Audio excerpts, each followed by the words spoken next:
ਵਾਲੇਕੁਮ ਦੋਸਤੋ, मैं ਤੁਹਾਡਾ ਮੇਜ਼ਬਾਨ ਮੁਹੰਮਦ ਸਾजिद ਵੀਰ। ਤੁਸੀਂ ਵੇਖ ਰਹੇ ਹੋ YouTube ਚੈਨਲ ਮੇਰਾ ਸਾਹੀਵਾਲ ਟੀਵੀ। ਜਿਵੇਂ ਕਿ ਵੀਰ ਦੋਸਤ ਜਾਣਦੇ ਨੇ, ਤਸਵੀਰਾਂ ਵਾਸਤੇ ਕੋਸ਼ਿਸ਼ ਕਰੀ ਦੀ ਹਰ ਰੋਜ਼ ਅੱਛੇ ਤੇ ਖੂਬਸੂਰਤ ਜਾਨਵਰ ਲੈ ਕੇ ਹਾਜ਼ਰ ਹੋਈਏ। ਇਸੇ ਤਰ੍ਹਾਂ ਭਾਈ ਆਸਫ ਦੀ ਵੀਡੀਓ ਲਾਈ ਸੀ ਤੇ ਅੱਜ ਇਹ ਲੋਡ ਕਰਵਾਈ ਹੈ।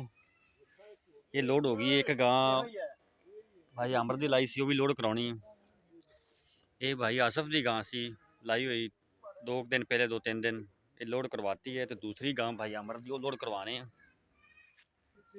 दूसरी गां आ सी भाई अमर दी ये लाई सी, ये सेल हुई है, ये लोड कराने लगे हैं। ये दोवें कट्ठियां गावां दा सौदा है, ये करावन लगे लोड। ये भाई ने ऑनलाइन वेखी, ऑनलाइन पेमेंट कराई,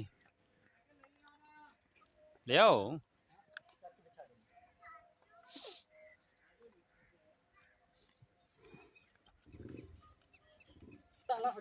दूसरी गां आ सी भाई अमर दी, ये भी लोड हो गई है।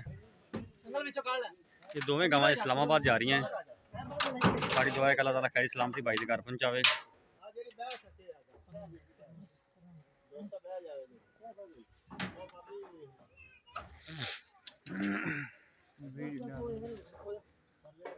आ डाले दा नंबर LZR 30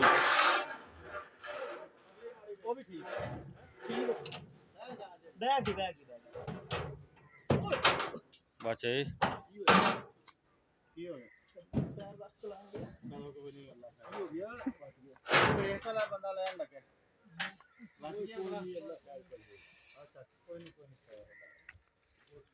कोई भी वीर भरा जानवर खरीदना चाहना या सेल करना चाहना, साਡਾ WhatsApp नंबर नोट कर लो 0322 70 87 633। फिर नोट कर लो 0322 70 87 633। ये साਡਾ रामतार नंबर है, यही साਡਾ WhatsApp नंबर है।